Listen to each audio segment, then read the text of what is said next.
What's up everyone, welcome back to ARTV. It's time for another installment of my Q&A series, Dear John. In this series, I of course take a detailed viewer question that you guys leave in the comments section down below, starting with Dear John, and then if I feel it needs more context and explanation and it's something that I feel is worth discussing, then I answer and respond in video form. The topic at hand today definitely does not come lightly, and I do feel like there was a lot of controversy surrounding it. We're going to be talking about posthumous releases, ones that maybe have or else haven't been approved by the party that passed away, and a lot of times it's the record label getting involved, the family's estate, and things just get twisted and complicated. As we dive into this question today, keep in mind that these are my thoughts and opinions on the subject, but I of course would like to know what you guys think too, so feel free to join the conversation down below. If you enjoyed the video today, then please drop a like on it, subscribe to the channel if you're new here. We talk about all things music. Year-end list season is just around the corner, but let's get into today's viewer question from Peanut Butter Pikachu. Dear John, what are your thoughts on grave robbing in music? You know how the industry is digging up unreleased music from dead artists and making stream bucks off of it.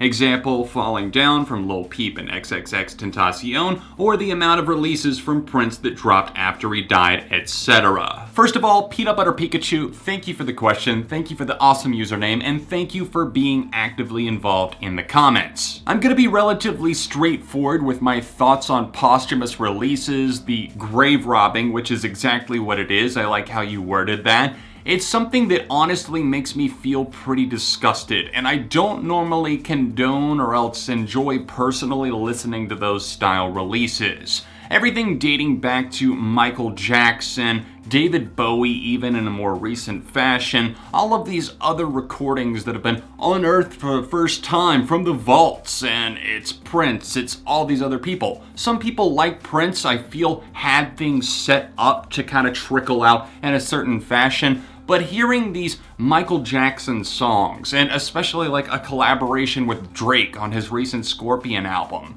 it just kind of makes me squirm because it doesn't feel right. As I played the song that you referenced, Falling Down by Lil Peep and XXXTentacion, I just don't get a good feeling about it because the family seemed upset at first. Everybody involved, the producers, like I Love McConan specifically, it seems like threw this together, and I just don't think that Lil Peep agreed with the way that X lived his life.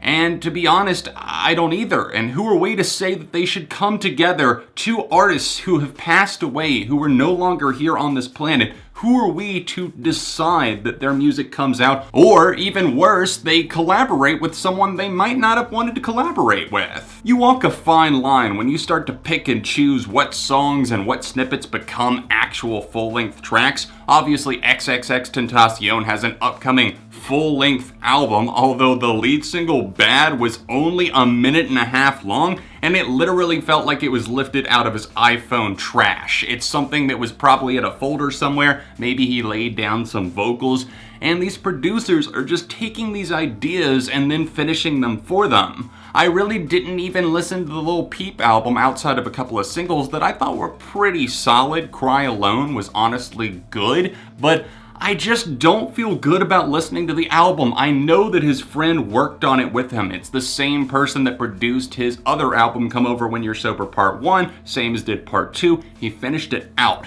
Maybe that's okay, but if the releases keep coming, then I just don't see how that can be justified. When it comes to the legendary acts, you know that we're still getting recordings from John Lennon, Prince, David Bowie, Michael Jackson, and will continue to more than likely because of the estate, because of the vault recordings, and Prince in particular had an entire vault full of music apparently that was unreleased, and I understand when it comes to those cases, if they had it set up, they lived a long life, and they had a lot of music, that's fine. If they set up a system for the music to kind of, from time to time, just come out and have something new for the people to hear, then that's great. The hardcore fans will eat it up, and then some people just won't care, and that's fine too. If you listen to the other music and you don't care about the posthumous releases, that's up to you. But when it comes to these newer and younger artists, for example, if right now somebody started going through Chester Bennington's personal belongings, his old phones, his old recordings, his old laptops,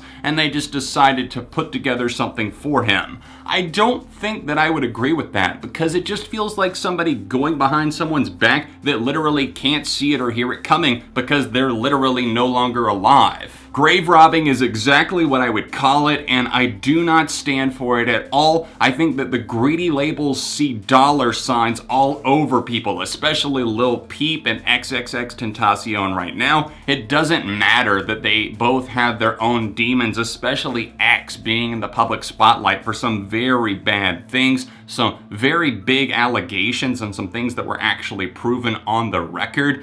I just don't feel comfortable listening to these things and seeing the execs scramble behind the scenes. It just feels downright dirty. I personally am probably not going to be listening to posthumous releases unless it's something that I have in good faith, like I feel like the artist wanted this to come out at some point and they just passed away before they could get out that vision. I understand that, and I know that some people will feel differently and see the situations differently, but I think at the core of it all, we have to all agree that it just feels a little bit wrong to do the grave robbing, to put together the pieces of a puzzle that was left behind, and looking at all of these little things and trying to make them into songs, into features. I felt weird when I heard X on the Lil Wayne album, and I'm going to continue to feel weird when I hear X on other features, including the one with Lil Peep.